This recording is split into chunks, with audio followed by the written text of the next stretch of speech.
কুরবা, নিশ্চয়ই আল্লাহ আদেশ দিয়েছেন, আল্লাহ আদেশ করছেন বিল আদলে, নীতিবান হওয়ার জন্য।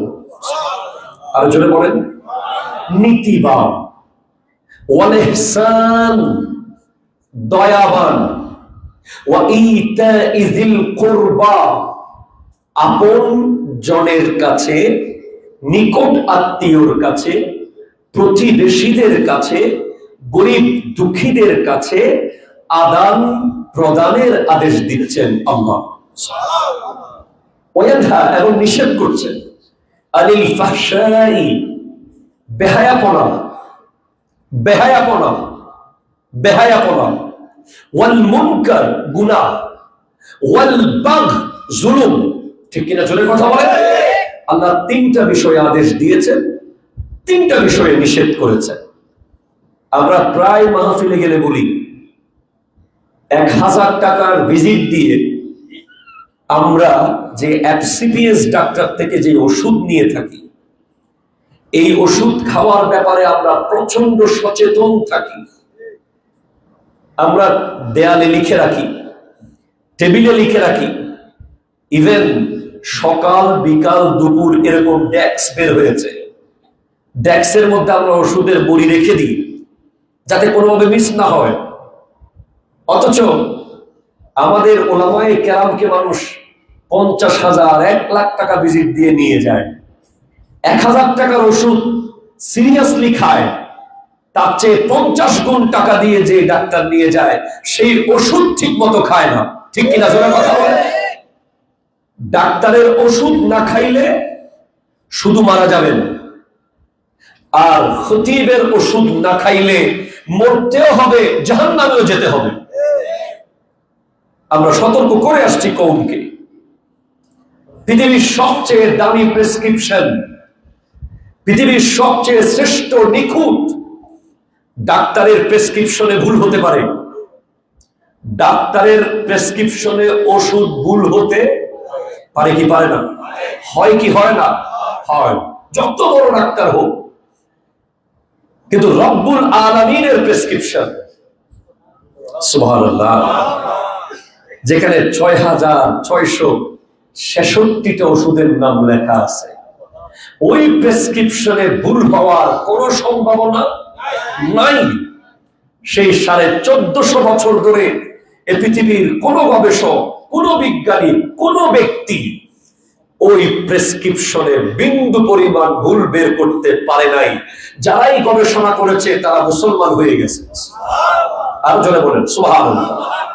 এই জন্য শায়ের বলে বড় সুন্দর করে, যদি প্রশ্ন করো কোরআন তুমি কোন মাসে আসিলা, উত্তর দেবে শাহরু রমাদান আল্লাযী উনজিলা। যদি প্রশ্ন করো কোরআন তোমার দেশের বাড়ি কই, উত্তর দিবে লৌহে মাহফুজ, ঠিকানাহীন নই। যদি প্রশ্ন করো কোরআন তুমি কার কাছে এসেছো, উত্তর আসবে নবীর কাছে লাইলাতুল কদরে। এটা জন্য বলেন দিয়েছেন যিনি তিনিও শ্রেষ্ঠ, নিয়েছেন যিনি তিনিও শ্রেষ্ঠ। এই কোরআনের ওষুধ প্রতি শুক্রবারে দেওয়া হয়, প্রতি শুক্রবারে দেওয়া হয়। কিন্তু দুঃখের বিষয়, আফসোস, কম প্রতিদিন জুমার খুতবা শোনে প্রতি শুক্রবারে, কিন্তু এই আয়াতের বিশাল রহস্য কখনো নিজের মধ্যে অনুধাবন করে না। আল্লাহ বলছেন নীতিবান হও, দয়াবান হও, আদান প্রদান করো। তিনটা ওষুধ খাও, তিনটা জিনিস ছেড়ে দাও। যাদের হার্টের সমস্যা, ডাক্তার বলবে আপনি আজকে থেকে গরুর গোশত ছেড়ে দেন, ইলিশ মাছ ছেড়ে দেন, চিংড়ি মাছ ছেড়ে দেন, আজকে থেকে তিতা করলা খান, শাকসবজি খান, এই ফলমূল বাদাম খান, তিনটা খান, তিনটা ছাড়েন, তিনটা খান, তিনটা ছাড়েন। এই আয়াতেও আল্লাহ বলছেন তিনটা ধরেন, তিনটা ছাড়েন। ধরবো কি? নীতিকে ধরেন, নীতিকে, ন্যায় পরায়ণতাকে ধরেন, আদর্শকে ধরেন, নীতিবান হন। আজকের সমাজে আপনি দেখেন, রাষ্ট্র বলেন, সমাজ বলেন, দেশ বলেন, বিশ্ব বলেন, সব জায়গায় একটা বিষয়ের মহামারী হয়েছে, সেটা হলো নীতি, ন্যায় পরায়ণতা, আদর্শ, ন্যায় বিচার। ঠিক কিনা সেটা কথা বলেন? ন্যায় বিচারের ঘাটতি। আমার আল্লাহ সূরা হুজরাতের 9 নম্বর আয়াতে বলছেন ওয়াকসিতু, তোমরা সুবিচার করো। আবার বলেন ওয়াকসিতু, বলেন সবাই বলেন ওয়াকসিতু। অর্থ হলো তোমরা সুবিচার করো। ইন্নাল্লাহা ইউহিব্বুল মুকসিতিন, নিশ্চয়ই আল্লাহ সুবিচারকারীদেরকে ভালোবাসে। এতে জোরে বলেন সুবহানাল্লাহ। এই সুবিচার সম্পর্কে আমি দু একটি হাদিস বলে পরের টপিকে যাব, যদি আল্লাহ তৌফিক দান করে। ওয়ান আব্দুল্লাহ ইবনে আমর ইবনে আল-আস রাদিয়াল্লাহু তাআলা আনহুমা قال قال رسول الله صلى الله عليه وسلم إن المقسطين عند الله على منابر من نور عن يمين الرحمن। سبحان الله। আরো জোরে সুবহান আল্লাহ। সবাই বলেন সুবহান আল্লাহ। আজকের দিনে বিচারকরা কোথায় বসে? বিচারকরা বসে সমাজের সমস্ত মানুষের মাঝখানে, ঠিক না? আদালতে বিচারক বসে সবার সামনে, এলাকার চেয়ারম্যান বসে বড় চেয়ারটাতে। হ্যাঁ, চেয়ারে বসা সহজ, চেয়ার ধরে রাখা কঠিন। চেয়ারে বসা সহজ। আপনারা আজকে আমাকে এই চেয়ারে বসিয়েছেন, প্রায় 8 বছর হয়ে গেছে, আলহামদুলিল্লাহ, মুর্শিদ করিমের নিগাহে করম। চেয়ারে বসা সহজ, ধরে রাখা, রোল নম্বর 1 হওয়া সহজ, 1-এর উপরে ধরে রাখা কঠিন। দুনিয়াতে ধরে রাখতে পারেন বা না পারেন, কিন্তু আখিরাতে যেন চেয়ারটা ঠিক থাকে। এই যারা বিচারক, যাদেরকে আল্লাহ বিচারের আসনে বসিয়েছে, এটা সমাজের সভাপতি হোক, এলাকার চেয়ারম্যান হোক, দেশের এমপি হোক, কোর্ট বিল্ডিং এর জজ হোক, বিচারপতি হোক, ঘরের যিনি লিডার, পরিবারের কর্তা উনি হোক, যেই ব্যক্তি ন্যায় বিচার করবে, আমার নবী স্পষ্ট হাদিস সহিহ মুসলিম 4825। আরো জোরে, আরো জোরে, আরো জোরে। আপনারা সবাই কি রোজা রেখেছেন? সবাই তো রাখেন না, নিশ্চয়ই 2-1 জন হয়তো রেখেছেন 6 রোজা সমাজের। তো আপনাদের দুপুরে ভালো করে খাওয়ার জন্য শক্তি খরচ করেন, এখান থেকে গিয়ে ভালোভাবে খাওয়া যাবে। মারহাবা, সুবহানাল্লাহ। আমার নবী ইরশাদ করেছেন ইন্নাল মুকসিতিনা, নিশ্চয়ই ন্যায় বিচারক, ইনদাল্লাহ, আল্লাহর নিকট, আলা মানাবিরা মিন নূরিন, নূরের মিম্বরে বসবে। কোথায় বসবে? নূরের মিম্বর। এটাকে মিম্বর বলা হয়, দ্যাট ইজ মিম্বর, এটা চেয়ার। ন্যায় বিচারককে আল্লাহ নূরের মিম্বরে বসাবেন। ওই মিম্বরটা কোথায় থাকবে? বলে আন ইয়ামিনির রহমানি আযজা ওয়া জাল্লা, আল্লাহর ডান পাশে ওই মিম্বর থাকবে। আফসোস। দেখেন, এই যে 2 দিন আগে দেখলাম বাংলাদেশের ঢাকার একটা মার্কেটে একজন পাঞ্জাবি বিক্রেতা কম রেটে পাঞ্জাবি দিচ্ছে, গরিব দুঃখীরা যেন কিনতে পারে। 300 টাকা থেকে শুরু করে পাঞ্জাবি দিচ্ছে, স্পেশাল অফার দিচ্ছে, বিভিন্ন ভাবে চেষ্টা করেছে উনি একটা নীতি এবং আদর্শের উপরে ব্যবসা করতে, যা আমরা দেখেছি। কিন্তু ওখানকার মার্কেটের যে সভাপতি, সেক্রেটারি, দায়িত্ববান, ওনাদের দায়িত্ব ছিল ওই ব্যক্তিকে শেল্টার দেওয়া, ঠিক কিনা বলেন? দেয় নাই। কি করেছে? তার উপর অবিচার করা হয়েছে, তার উপর জুলুম করা হয়েছে। এক পর্যায়ে সে ব্যবসা ছেড়ে চলে গিয়েছে, আমরা দেখেছি। এখানে ভিতরে যদি কোনো অন্য কোনো টেকনিক বা ফন্দি থাকে সেটা আমাদের জানা নাই, আমরা আপাত দৃষ্টিতে যা দেখছি। তবে মাঝখান দিয়ে ওই লোকটার বড় লাভ হয়ে গেছে, বিনা টাকায় বিশাল বড় অ্যাড তার হয়ে গেছে পুরো বাংলাদেশে। এইটা বাদ দেন, যে কোনো জায়গায় কেউ যদি কম দামে জিনিস দিতে চায়, আরেক দল মজুদদারি করতে চায়, আরেক দল ওই জিনিসগুলোকে আটকে রাখতে চায়, আরেক দল বেশি বিক্রি করার জন্য ওখানে যদি কোনো ধরনের নগ্ন হস্তক্ষেপ করতে চায়, তাদের ব্যাপারে আমার নবী আরেকটি স্পষ্ট হাদিস আমাদেরকে শুনিয়ে দিচ্ছেন তাদের শাস্তি কি হবে। যারা আজ তেল সংকট করেছে, যারা রমজান মাসে চনা, মুড়ি, পেঁয়াজ, লবণ, চিনি সিন্ডিকেট করেছে, সাগরের মাঝখানে জাহাজ আটকে রেখেছে, যারা আজকে নিত্য পণ্য দ্রব্যের দাম বাড়িয়ে মানুষের কাছ থেকে অতিরিক্ত মুনাফা নেওয়ার আশা করছে, তাদের জন্য আমার নবীর স্পষ্ট হাদিস, মান দাখালা ফি শাইইন মিন আসআরিল মুসলিমিনা লিইউবদিয়াহু আলাইহিম ফাইন্না হাক্কান আল্লাহি তাবারাকা ওয়া তাআলা আন ইউকঈদাহু বিউজমিন মিনান নার। যে ব্যক্তি অধিক পণ্য, অধিক মুনাফা লাভের আশায়, মানুষের পণ্য দ্রব্যের দাম বাড়ানোর আশায় অযাচিত হস্তক্ষেপ করবে, তার ক্ষমতার হস্তক্ষেপ করবে, তার পাওয়ারকে অ্যাপ্লাই করবে মুসলমানের পণ্যের দাম বাড়িয়ে দেওয়ার জন্য, কাল হাসরের মাঠে তাকে একটা আগুনের পাহাড়ে বসিয়ে দেওয়া হবে। একটু জোরে বলেন নাউজুবিল্লাহ, আরো জোরে বলেন নাউজুবিল্লাহ। আমি আবার স্পষ্ট করছি, যে ব্যক্তি মুসলমানের পণ্যের দাম বাড়িয়ে দেওয়ার জন্য, জনগণের পণ্য দ্রব্যের দাম বাড়িয়ে অতিরিক্ত মুনাফা পাওয়ার জন্য ক্ষমতা ব্যবহার করবে, কি ব্যবহার করবে? ক্ষমতা, পাওয়ার ইউজ করবে। হাদিসে স্পষ্ট এসেছে কোন রূপ হস্তক্ষেপ করবে তাহলে আল্লাহ তাআলার অধিকার হলো তিনি কিয়ামতের দিন জাহান্নামের একটি বড় আগুনের পাহাড়ে ওই ব্যক্তিকে বসিয়ে দেবে আল্লাহ। তো কার জন্য? আমার প্রশ্ন হলো, কার জন্য এই জিনিস? কেন এই ইনকাম করতে হচ্ছে? কি কারণে এই অবৈধ ইনকাম করতে হবে? কে আপনাকে বাঁচাবে হাসরের মাঠে? আমরা স্পষ্ট আপনাদেরকে এই হাদিস বারবার শুনিয়েছি, লা তাজুলু কদমা আবদিন হাত্তা ইউসআলা। বান্দার কদম কিয়ামতের দিন এক চুল সামনে যেতে পারবে না 5টা প্রশ্নের উত্তর দেওয়া ছাড়া। এক চুল।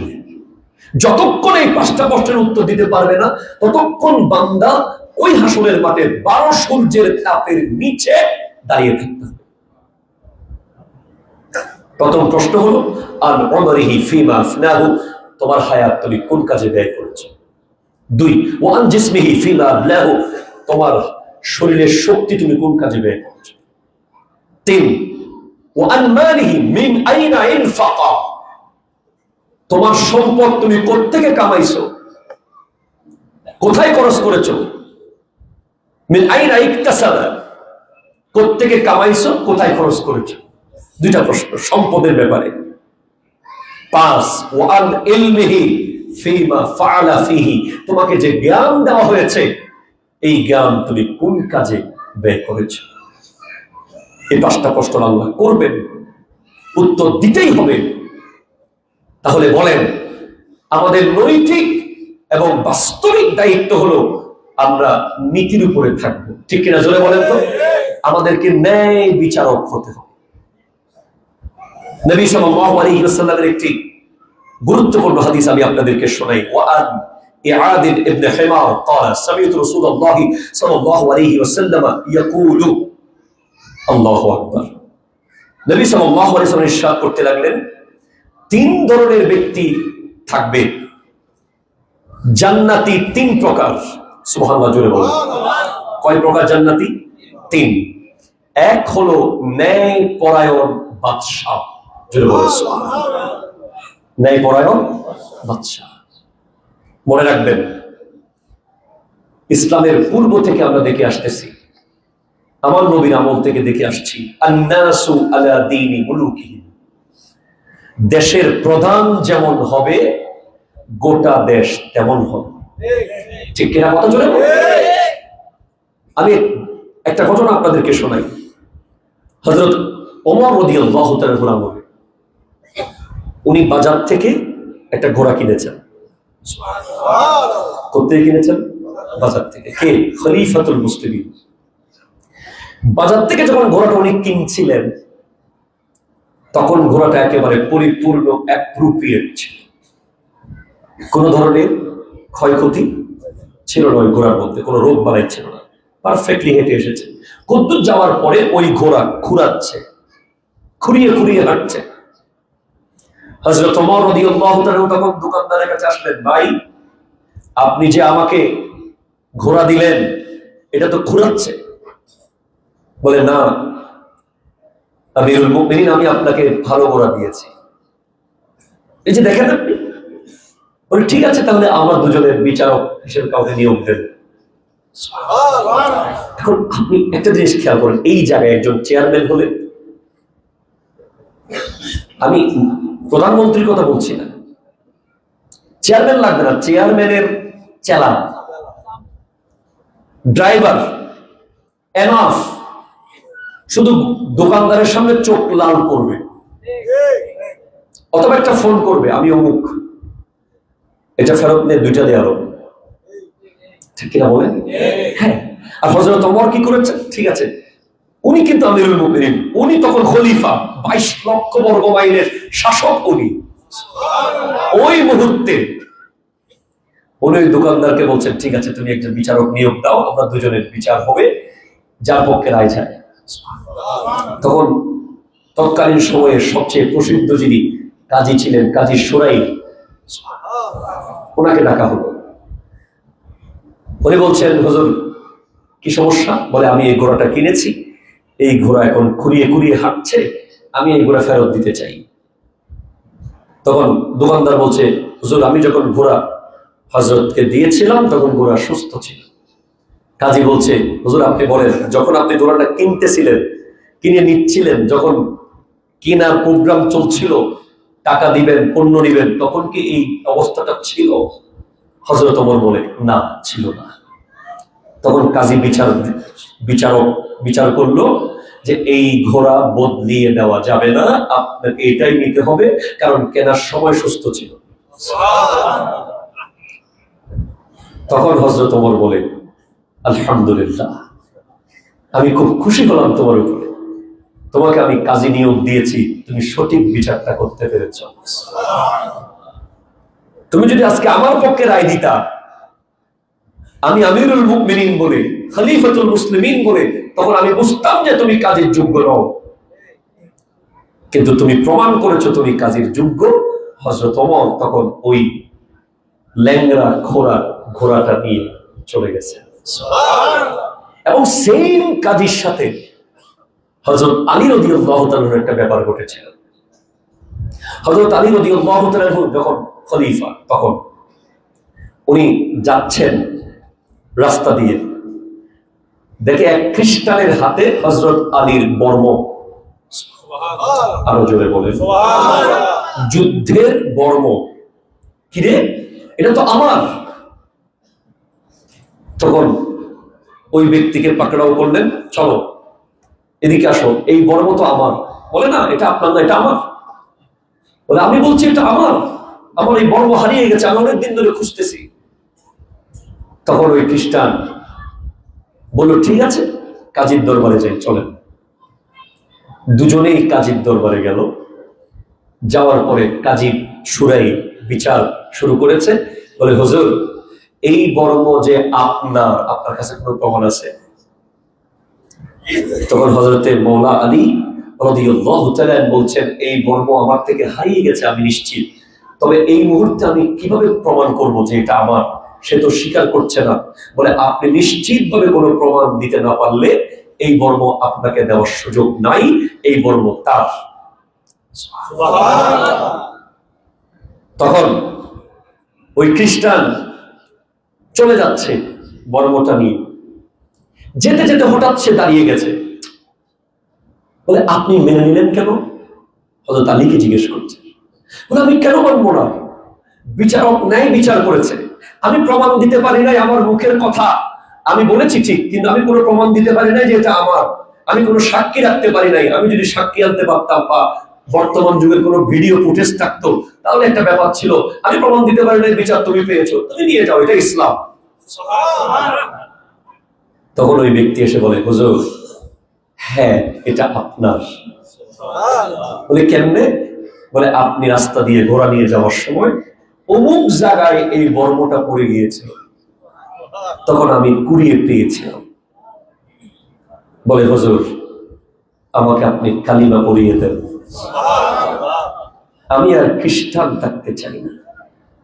যে ইসলামের ন্যায় বিচার এত সুন্দর, যেখানে খলিফার কোনো পাওয়ার অ্যাপ্লাই হয় না বিচারের ক্ষেত্রে, যেখানে বিচার বিভাগ স্বাধীন, যেখানে খলিফার চোখে চোখে চোখ রেখে বিচারক ন্যায় বিচার করতে পারে, আমি সেই ইসলামের অনুসারী কেন হব না? আমাকে আপনি এখন মুসলমান বানিয়ে দেন, কালিমা পড়িয়ে দেন, লা ইলাহা ইল্লাল্লাহু মুহাম্মাদুর রাসূলুল্লাহ। জোরে বলেন সুবহানাল্লাহ। ওই ব্যক্তি মুসলমান হয়ে গেছে। এরপরে হযরত ওমরকে, হযরত আলী রাদিয়াল্লাহু তাআলা মুখে যখন এই বর্ম দিয়ে দিচ্ছেন, তখন হযরত আলী বলেন, এটা নতুন মুসলমান হিসেবে তোমার হাদিয়া। আমি বর্মটা পেয়েছি, আমার এই বর্ম তোমাকে আমি হাদিয়া স্বরূপ দিয়ে দিলাম। তো কেন এই জিনিসগুলো আমরা কেন জানবো না? কেন এগুলো অ্যাপ্লাই করবো না? কেন এগুলোকে আমাদের জীবনে আমরা ইনজেক্ট করবো না? আমরা কি আর কত বাস পড়ে যাবে, আর কত আগুনে পুড়লে, আর কত মানুষ মারা গেলে? আমার তো মনে হয় পৃথিবীর কোন দেশ আমাদেরকে মিসাইল মারতে হবে না। ইরান আর ইসরায়েলের যুদ্ধে, আমেরিকার যুদ্ধে শত শত রকেট লঞ্চারে 200 জন মানুষ মারতে পারে নাই, অথচ মাত্র এক সপ্তাহে প্রায় 250 মানুষ চলে গেছে বাংলাদেশ ছেড়ে মৃত্যুর কোলে। এগুলো সব গজব, আযাব, আমাদের কৃতকর্ম। ঈদের নামে আমরা যেই পরিমাণ বেহায়াপনা মানুষ করেছে, ঠিক কিনা কথা জোরে বলেন? বিভিন্ন পার্কগুলোতে, বিভিন্ন রাস্তাগুলোতে, বিভিন্ন ফুড কোর্টে, বিভিন্ন খাবারের দোকানে 1 মাস রোজা রেখেছে। কি রোজা রেখেছে? তারা বেপরদা, নগ্ন, দৌড় ঝাঁপ, সারাক্ষণ রাস্তায় বেপরদা নারী, রাস্তায় বের হওয়ার সুযোগ নাই। কিভাবে এই দেশে আল্লাহর রহমত আসবে আপনারা বলেন? এই বিষয়গুলো। আরে হযরত ওমরের ব্যাপারে আমি আর কি শোনাবো আপনাকে? হযরত আলী এসে বলে, দরজা নক করে বলে, দরজা খোলেন। হযরত ওমর বলেন, কেন? বলে, কথা আছে। কি ব্যক্তিগত কথা, রাষ্ট্রীয় কথা? কয় ব্যক্তিগত। সাথে সাথে হযরত ওমর চেরাগ নিভাই দিয়েছে, অন্ধকার করে দিয়েছে। কি ব্যাপার? আপনি আমাকে দেখে আলো নিভিয়ে দিলেন। বলে, এগুলো রাষ্ট্রের তেল,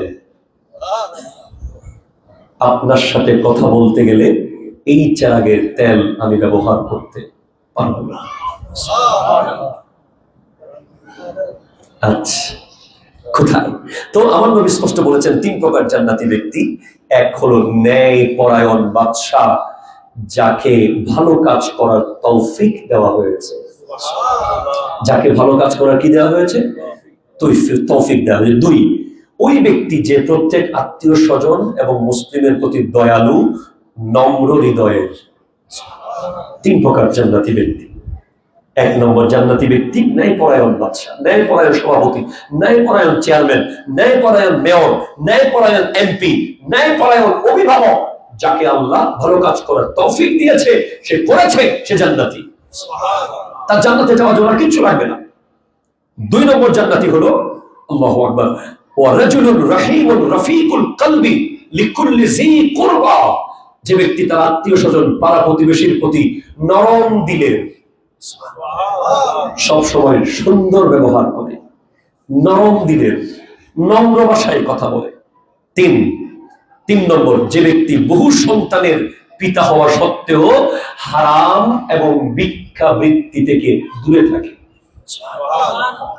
আবার বলছে, যে ব্যক্তি বহু সন্তানের পিতা হওয়া সত্ত্বেও, যার কাছে ধরেন 10 জন সন্তান আছে না? 10 সন্তান নুন আনতে পান্তা ফুরায়।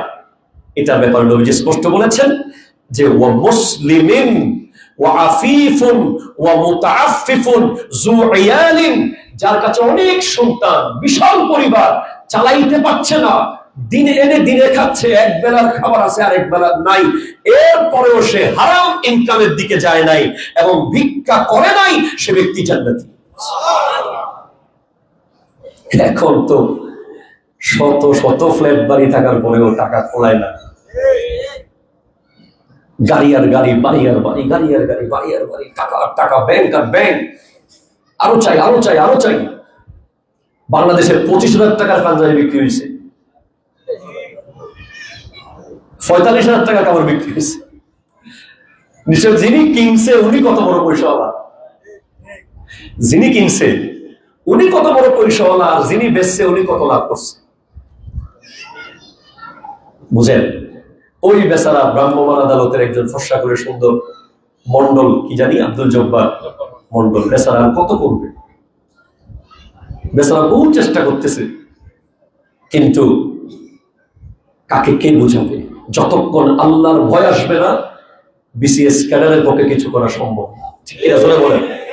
আবার একই জায়গায়। এরপরে ন্যায় বিচারক সম্পর্কে আমার নবী বলেন, وعن عمرو بن عاص أن رسول الله صلى الله عليه وسلم إذا حكم الحاكم سبحان الله فاجتهد ثم أصاب فله أجران وإذا حكم فاجتهد ثم أخطأ فله أجر। ন্যায় বিচারক যখন ন্যায় বিচার প্রচেষ্টা চালিয়ে যাবে, সমস্ত ক্ষমতা, সমস্ত পাওয়ার, সমস্ত লোভ লালসার বিরুদ্ধে গিয়ে ন্যায় বিচার করার চেষ্টা চালাবে, যদি ন্যায় বিচার করতে পারে 2টা সওয়াব, যদি করতে না পারে 1টা সওয়াব। একটু জোরে বলেন সুবহানাল্লাহ, আরো জোরে। উনি ন্যায় বিচার করার চেষ্টা করেছে, উনি মানুষের হক দেওয়ার চেষ্টা করেছে, এজন্য উনি ইজতিহাদ করেছে, উনি এজন্য জুহুদ ইখতিয়ার করেছে, উনি এজন্য দৃঢ় প্রচেষ্টা চালিয়েছে। এরপরে ন্যায় বিচার যদি হয়ে যায় উনি সওয়াব পাবে 2টা, একটা ন্যায় বিচারের জন্য সওয়াব পাবে আর একটা প্রচেষ্টার জন্য সওয়াব পাবে। আর যদি ন্যায় বিচার নাও হয় 1টা সওয়াব উনি পেয়ে যাবে। এখন আপনি দেখবেন ক্ষমতাবানরা কোন কথা ছাড়া আগে সওয়াব, ঠিক কিনা কথা বলে, আগে গ্লাস ভাঙ, আগে আগুন লাগা, কোনো কথাবার্তা নাই। এই যে 2 দিন আগে ব্রাহ্মণবাড়িয়াতে গত 1 সপ্তাহ ছিলাম, ওরে মারামারি 2 গ্রামে, আল্লাহ আল্লাহ আল্লাহ, হাজার হাজার টেরা, এরপরে উরুস্তুল, 1 গ্রামের লোকে আরেক গ্রাম। এমনও শুনলাম যে কি বলে কেউ কাউকে মেরে ফেলতে পারলে নাকি বিদেশ থেকে টাকা পাঠাবে। কোথায়, কেন, কিসের রক্ত এগুলো? আপনি কি জানেন ইসলামে একজন ব্যক্তির 1 ফোঁটা রক্তের মূল্য 5.5 কোটি টাকার উপরে? এটা হচ্ছে সরকারি একটা হিসেবে, আমার নবীর আমলের হিসেবে। শুধু 1 ফোঁটা রক্ত বাঁচানোর জন্য আমার নবীর সাহাবারা 1000 সাহাবা 6 দিনে 4000 স্কয়ার ফিট পাথর কেটেছে। 4 লক্ষ স্কয়ার ফিট, 4 লক্ষ স্কয়ার ফিট পাথর খন্দকে সাহাবারা কেটেছে, শুধু কোনো মানুষের রক্ত যেন না ঝরে। আজকে আমরা রক্তের কোনো মূল্য আমাদের কাছে নাই। নবী সাল্লাল্লাহু আলাইহি ওয়াসাল্লাম ইরশাদ করতেন, নবী হুরায়রা রাদিয়াল্লাহু তাআলা আনহু রাসূলুল্লাহ সাল্লাল্লাহু আলাইহি ওয়াসাল্লাম قال من ولي القضاء فقد ذبح بغير سكين। আই হাই হাই, যে ব্যক্তি নিজে নিজে নেতা হলো, কথা কয় না, কি হলো ভাই, আরো জোরে বলেন না, নিজে নিজে বিচারক হয়ে গেল। মানুষ যাকে বিচারক বানায় নাই, পাওয়ার দিয়ে, শক্তি দিয়ে, টাকা দিয়ে বিচারক সেজেছে, সে হাদিসে পাকে আছে সে নিজেকে নিজে বিনা ছুরিতে জবে করে দিয়েছে, বিনা ছুরিতে জবে করে দিয়েছে। যে নিজে নিজে নেতা হলে, নিজে নিজে, জনগণ যাকে চায় না ইচ্ছে করে বিচারক সাজে, মাঝখানে গিয়ে বিচার করতে যায়, এই আমি বিচার করে দিচ্ছি, আসে না নাই, তারপরে অমুকের বিচারক বানা। এইভাবে যারা নিজে নিজে জোর করে বিচারক হয়, নিজে নিজে জোর করে নেতা হয়, সে ছুরি ছাড়া নিজের গলা নিজে কেটে ফেললো।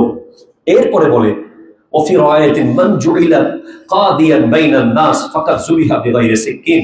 যে ব্যক্তি বিচারক নিযুক্ত করা হলো তাকে যেন বিনা ছুরিতে জবাই করা হলো। অন্য বর্ণনা এভাবে এসেছে, মানে নিজে নিজে ইচ্ছে করে এলাকার বিচারক শাস্তে যাবেন না। এটা সহজ চেয়ার না, এটা খুব কঠিন চেয়ার। এটাতে বসলে আপনি পরীক্ষার হলে বসেছেন। হ্যাঁ, তাই বলে কি আপনি সমস্যার সমাধান করবেন না? করবেন। কোন এলাকায় ঝগড়া বিবাদ হচ্ছে, মাঝখানে গিয়ে আপনি সমাধান করার চেষ্টা করবেন। এটা মানে এমন না যে আপনি লিডার হিসেবে গেছেন, আপনি গেছেন একজন জনগণের বন্ধু হিসেবে, প্রতিবেশী হিসেবে গেছেন, এলাকার মানুষ হিসেবে গেছেন। আল্লাহ বুঝার তৌফিক দান করুক, আমিন। জোরে বলেন দরুদ শরীফ। আল্লাহুম্মা সাল্লি আলা সাইয়্যিদিনা মাওলানা মুহাম্মদ ওয়া আলা আলি সাইয়্যিদিনা সুবহানাল্লাহ ওয়ালহামদুলিল্লাহ লা ইলাহা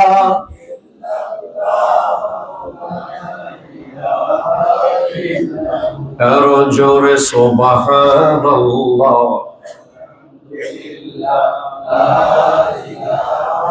ইল্লাল্লাহ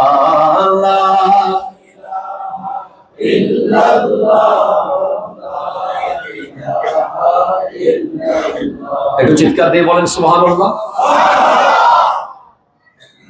তিন ধরনের বিচারকের ব্যাপারে হাদিস এসেছে। ওয়ান বুরাইদা আনিন নবী সাল্লাল্লাহু আলাইহি ওয়াসাল্লাম قال القضاة ثلاثة واحد في جنة। তিন ধরনের বিচারক আছে, তাদের মধ্যে এক দল জান্নাতে যাবে আর দুই দল জাহান্নামে যাবে। কারা কারা? প্রথম দল জান্নাতে কে যাবে? যে বিচারক ন্যায় বিচার সম্পর্কে জানে এবং ন্যায় বিচার করে। বলেন, ন্যায় বিচার সম্পর্কে কি এবং ন্যায় বিচার করে, সে জান্নাতি। আরেক দল হলো ন্যায় বিচার সম্পর্কে জানে, করে না, জাহান্নামী। আরেক দল হলো ন্যায় বিচার সম্পর্কে জানেও না, ন্যায় বিচার করেও না। এরকম আছে না নাই? নবীজিকে জিজ্ঞেস করা হয়েছে কিয়ামত কখন কায়েম হবে। নবীজি বলছেন যখন অযোগ্য লোক চেয়ারে বসবে। কথা কয় না, ঠিক কথা কয় না, আরো জোরে। ইজা উসিদাল আমরু আলা গায়রি আহলিহি ফান্তাজিরিস সাআ। যখন তুমি দেখবে ওই ব্যক্তি ওই চেয়ারের অ্যাবিলিটি, কোয়ালিটি, যোগ্যতা, এডুকেশন, স্কিল রাখে না, এরপরেও সে সেখানে বসে আছে, বুঝবা কিয়ামত কাছে, কিয়ামত নিকটে এসে গেছে। এখন আমরা বিভিন্ন জায়গায় এই ধরনের দৃশ্য দেখতে পাচ্ছি, ঠিক কিনা? জোরে কথা বলেন। সমাজে, ঘরে, বাইরে, এলাকায়, বাকিটা আপনারা বুঝে নেন। আল্লাহ পাক যোগ্য ব্যক্তিদেরকে যোগ্য জায়গায় যাওয়ার তৌফিক দান করুন, আমিন। জোরে বলেন। এরপর সর্বশেষ আমরা এই আয়াতটির ফাইনাল কনক্লুশনে যাচ্ছি। যদি আমরা সমাজের শান্তি চাই, আল্লাহর আযাব ও গজব থেকে মুক্তি চাই, তাহলে আমাদের যেটা করতে হবে, আল্লাহর আদেশ পালন করতে হবে। এটার জন্য বলেন না, কি করতে হবে? আল্লাহর আদেশ। আপনি আপনার অফিসের বসের আদেশ পালন না করলে চাকরি থাকে? বলেন, থাকে? থাকে। আপনি পুলিশের এসপির আদেশ পালন না করলে বলে জেলে যেতে হবে। আপনি ট্রাফিক সার্জনের আদেশ পালন না করলে আপনার গাড়ি সিজ করে ফেলা হবে, মামলা দেওয়া হবে। আদেশ পালন করতে হবে।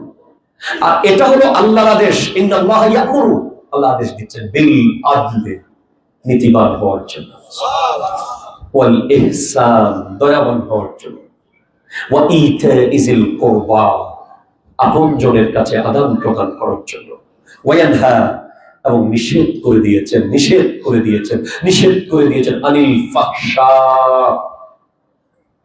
আপনাদের ঘরের নারীদেরকে ছবি তোলা থেকে রক্ষা করুন। আমি খুব গুরুত্বের সাথে কথাটা বলছি আজকের দিনে। আপনাদের ঘরের নারীদেরকে অতিরিক্ত ছবি তোলা, ছবি ফেসবুকে দেওয়া থেকে নিয়ন্ত্রণ করুন। এটা আর্টিফিশিয়াল ইন্টেলিজেন্সের যুগ। ঈদকে কেন্দ্র করে যে ছবি তুলে নাই তার ঈদ তো হয় নাই, ঈদ শেষ। যে রোজা রাখে নাই তার ঈদ হয়েছে, কিন্তু ছবি যে তুলে নাই। একজন ফেসবুকে স্ট্যাটাস দিয়েছে, এই বছর ছবি তুলে নাই এরকম একজন ব্যক্তি দেখতে চাই আমার মতো। আমরা অযথা কোনো ছবি তুলি না। যে ছবি বা ভিডিও আমাদের যায় এগুলো শুধুমাত্র দিন প্রচারের তবে। আমি সমস্ত যুবকদের সাথে আমার প্রতিদিন মনোমালিন্য হয়। মাহফিল শেষ করার পরে ওরা 1 ঘন্টা সময় চায় শুধু সেলফি তোলার জন্য। আমি কোনো মতে ধাক্কা মাক্কা মেরা চলে আসি। এটা তো পুরুষ হিসেবে সারা যাবে, কিন্তু এখন আর্টিফিশিয়াল ইন্টেলিজেন্সের যুগে নারীদের কল্লা থাকবে আমাদের কোনো পরিচিত জনের নিচের অংশ বানিয়ে দেবে। খুব খারাপ একটা দৃশ্য। এটা করে মারাত্মক ব্ল্যাকমেইল, মানহানি করার সম্ভাবনা রয়েছে।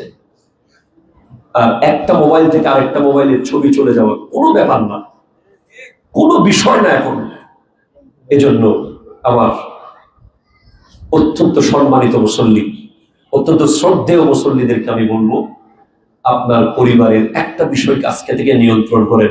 অযাচিত, অপ্রয়োজনীয়, অযৌক্তিক ছবি তোলা এবং ফেসবুকে আপলোড করা, এটা বেহায়াপনায় চলে গেছে এখন। এটা এখন আর লিমিটেশনের ভিতরে নাই। এই বেহায়াপনা থেকে আল্লাহ আমাদেরকে রক্ষা করুন। ওয়াল মুনকার গুনাহ ওয়াল বাযলুম, জুলুম থেকে আল্লাহ আমাদেরকে রক্ষা করুন। ওমা তৌফিকি ইল্লা বিল্লাহ ওয়া আখিরু দাওয়ানা আলহামদুলিল্লাহি রাব্বিল আলামিন। ওয়াসসালামু আলাইকুম ওয়া রাহমাতুল্লাহি ওয়া বারাকাতুহু।